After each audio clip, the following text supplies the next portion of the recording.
Según el libro de Enoc, Azazel es un demonio atractivo y seductor que en tiempos remotos convivía con las hijas del hombre.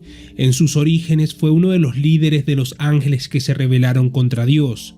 Según cuenta el mito, al principio había 10 órdenes de ángeles, pero la mayoría de los del 10º orden se convirtieron en ángeles caídos y solo quedaron 9 órdenes de ángeles leales a Dios. Los ángeles del 10º orden, bajo el mando de Azazel y Shenyasa, eran llamados Grigori, los vigilantes o los que no duermen, y eran los más próximos a los humanos, hasta tal punto que se mezclaron con ellos, enseñándoles las artes de la civilización y enamorándose de las hijas de Adán.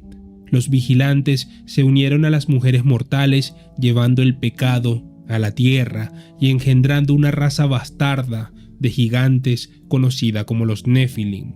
Azazel enseñó a los hombres los fundamentos de la alquimia y la metalurgia, y a las mujeres las artes mágicas y cómo emplear cosméticos y perfumes para seducir a los hombres. A causa de esta sublevación angelical y perversión de los hombres, Dios desencadenó su famoso diluvio y arrojó a los ángeles rebeldes a las tinieblas eternas. Se dice que ahora Azazel está encadenado en las montañas de la oscuridad, esperando el juicio final, aunque otras versiones del mito nos aseguran que continúa libre, fuerte y muy activo, haciendo de las suyas. Esta es una historia que me recuerda poderosamente al mito de Prometeo. Los paralelismos son evidentes. Prometeo es encadenado por Zeus y Azazel es encadenado por Yahvé, en ambos casos por rebelarse contra el supuesto Dios supremo e instruir a la humanidad regalándoles el fuego o la metalurgia. Cuando pasó a ser un ángel caído, a Azazel comenzó a conocérsele con el nombre más popular de Azazel y se le consideró el jefe de los Seirim, demonios con forma de cabra, que habitaban en el desierto y a los que las tribus primitivas semitas ofrecían sacrificios. El Antiguo Testamento señala que el rey Jeroboam designó sacerdotes para estos sátiros. Si bien el rey Josías destruyó posteriormente todos sus lugares de culto y prohibió sus prácticas de adoración que incluían, entre muchas cosas, copulación de mujeres con cabras, pero estas prácticas debieron de continuar en la clandestinidad, pues siglos después volvemos a encontrarnos con ellas en los aquelarres brujeriles, presididos siempre por un demonio con patas de cabra, cuernos y demás, que es como se suele representar a Azazel. De hecho, algunos estudiosos sostienen falsamente que el nombre de Azazel significa chivo expiatorio, por los rasgos zoomorfos que se le atribuyen. Pero en realidad el nombre de este ángel significa en hebreo al que Dios fortalece o también la fuerza de Dios. Y tal vez te preguntes, ¿qué hace un ángel caído con semejante nombre? Para responder bien a esta cuestión tenemos que remontarnos al principio y hacernos otra pregunta. ¿Por qué se rebelaron Azazel y sus ángeles contra Dios? Esta es la pregunta del millón, pero la explicación de parte de la cristiandad es muy ambigua.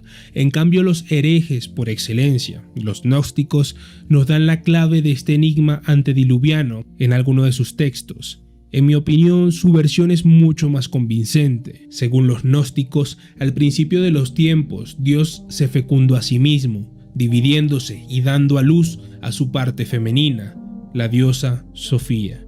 Sofía creó el mundo celestial y tuvo numerosos hijos, los ángeles. Se convirtió en la amante de sus hijos y tuvo más hijos con ellos, que a su vez también se convirtieron en sus amantes y así hasta el infinito. Los ángeles a su vez crearon el mundo material siguiendo las instrucciones de Sofía. Los más amados por ella llegaron a ser seducidos hasta la obsesión por los secretos de la unión sexual, pero la diosa se cansó pronto de esta búsqueda sensual y volvió a su fascinación original por el Padre, olvidándose de su función original que era crear más ángeles. Rechazados, despechados y celosos de Dios, muchos ángeles se rebelaron convirtiéndose en demonios. Esos ángeles rebeldes estaban liderados por Satanael, en su día el ángel más amado por Sofía, que usurpó su poder. Hubo una guerra en el cielo entre los ángeles leales a Sofía y los ángeles rebeldes que apoyaban a Satanael.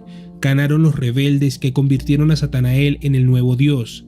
Satanael hizo prisionera a Sofía en el mundo inferior y la forzó, convirtiéndose con este acto abominable en Satán. A continuación, Satán, en su ridícula pretensión de ser más grande que la diosa, intentó crear vida sin su ayuda, pero todos sus esfuerzos fueron inútiles, pues la vida solo puede surgir de la unión de fuerzas femeninas y fuerzas masculinas. Satán, así, solo consiguió moldear cuerpos sin vida y se vio obligado a esclavizar las almas de otros seres ya existentes para aprisionarlas en esos cuerpos imperfectos. Esos seres fueron los dos ángeles más hermosos de los cielos, Adán y Eva, los padres de la humanidad.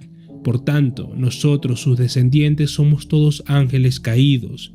De ahí que añoremos el mundo celestial, soñando con una vaga edad de oro. En efecto, según los gnósticos, Satán sería el Yahvé del Antiguo Testamento, idea que horroriza a la Iglesia porque pone patas arriba los orígenes del cristianismo. Y puede parecer que me he desviado un poco del tema y te estarás preguntando qué tiene que ver Azael con todo esto. Muy fácil, Azael no fue un testigo pasivo de todos estos hechos, sino que se rebeló contra el despotismo del falso dios, desencadenando una segunda fase de la guerra celestial tan importante como la primera, al oponerse al aprisionamiento de Adán y Eva en cuerpos imperfectos. Esto también lo recogen varios textos cabalísticos, no solo los gnósticos. Por atreverse a protestar, Azael y los suyos fueron desterrados por Satán al mundo inferior, donde no tardaron en mezclarse con los hijos de Caín. Pero el verdadero crimen de Azael, aquel que le condujo a la ruina, se dio una vez en la tierra, al revelarle a los hombres los secretos del cielo, es decir, al instruirles sobre la inmortalidad del alma, recordándoles su origen celestial con el fin de liberarles del yugo de Satán. Fue por esta condición de maestro de la humanidad que ilumina a sus pupilos, por lo que Azael se ganó su popular apelativo de Lucifer, que en latín significa el portador de luz. Si Lucifer se llama así, es porque lucha contra las tinieblas representadas por Satán, no porque sea el dichoso príncipe de las tinieblas. Por supuesto, fueron estas actividades subversivas las que no sentaron nada bien al falso dios, que quería que la humanidad siguiera sumida en la ignorancia para hacer con ella lo que se le antojase. Si Yahvé o Satán mandó a castigar a Azael y sus ángeles, fue porque vio amenazado su poder en la tierra. El conocimiento siempre ha sido considerado muy peligroso. Ya ven, este fue el imperdonable crimen de Lucifer. Ya se sabe que la historia la reescriben los vencedores. Pero ¿hasta qué punto fue vencido Azael? ¿Sigue encadenado en las montañas de la oscuridad o campa a sus anchas por el mundo? Y su prole, los Nephilim, ¿realmente murieron ahogados en el diluvio? ¿No hubo ningún superviviente? Pues sí, al parecer los hubo. Según la leyenda, cuando Azael enseñó a los hijos de Caín los secretos del cielo, su compañera más querida fue la hermosa Noema, con la que tuvo un hijo, Asa, el jefe de los Nephilim. Por cierto, que Noema era la hermana del famoso Noé.